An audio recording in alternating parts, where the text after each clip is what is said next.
গম্ভীর জামানায় প্রথম হার ভারতের। দ্বিতীয় ম্যাচেও ব্যাটিং বিপর্যয় রোহিত এবং বিরাটদের। শ্রীলঙ্কার বিরুদ্ধে হেরে গেল ভারত। দ্বিতীয় একদিনের ম্যাচে ৩২ রানে হার গৌতম গম্ভীরের দলের। আরও একবার ব্যাটিং বিপর্যয় ভারতের। গৌতম গম্ভীর ভারতের দায়িত্ব নেওয়ার পর এই প্রথম কোনো ম্যাচ হেরে গেল ভারত। শ্রীলঙ্কার স্পিনার জেফ্রি ভ্যান্ডারসে একাই নিলেন ৬ উইকেট। বন্ধুরা, এর আগে টি-20 সিরিজ জিতলেও ওডিআই সিরিজ কিন্তু হেরে গেল ভারত। প্রথম ম্যাচ টাই হয়েছিল।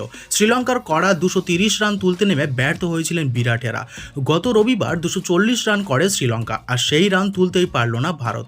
২০৮ রানে শেষ হয়ে গেল রোহিতদের ইনিংস। ভারতের এই হারের দায় নিতে হবে ভারতীয় বোলারদেরও। ১৩৬ রানে ৬ উইকেট চলে গিয়েছিল শ্রীলঙ্কার, আর সেখান থেকে ম্যাচে ফিরে আসে তারা। শেষ ১৫ ওভারে ওঠে ১০৪ রান। পুরো ৫০ ওভার ব্যাট করে শ্রীলঙ্কা। ওপেনার পাথুম নিশাঙ্কা কোনো রান না পেলেও তার সঙ্গী অভিষেক ফার্নান্ডো ৪০ রান করেন।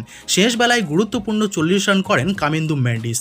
দুনিত ওয়ালালাগে করেন ৩৯ রান, আর তারাই দলকে ২৪০ রানের একটি সুরক্ষিত স্কোরে পৌঁছে দেন। আর এরপর ২৪১ রানের লক্ষ্য নিয়ে খেলতে নামে ভারত। শুরুটা বেশ ভালোই হয়েছিল। রোহিত শর্মা করেন ৬৪ রান, শুভমান গিল করেন ৩৫ রান। ৯৭ রানে জুটি গড়েছিলেন তারা, কিন্তু বিরাট ১৪ রানেই ব্যর্থ হন। প্রশ্ন উঠছে ৪ নম্বরে কেন শিবম ডুবেকে নামানো হয়েছিল? দলে শ্রেয়াস আইয়ার এবং কেএল রাহুলের মতো ব্যাটার থাকতে কেন তাদের আগে পাঠানো হলো তা বোঝা খুবই কঠিন। ভারতের খেলাটা কঠিন করে দিয়েছিল শ্রীলঙ্কার ভ্যান্ডারসে। ওয়ানিন্দু হাসরাঙ্গের জায়গায় দলে নেওয়া হয়েছিল তাকে।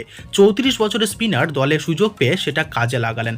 ১০ ওভারে ৩৩ রান দিয়ে নিলেন ৬টি উইকেট। চরিত আশালঙ্কা নেন ৩টি উইকেট। আর্শাদীপ সিং আউট হয়ে যান, আর সর্বশেষে ২০৮ রানে শেষ হয়ে যায় ভারতের ইনিংস।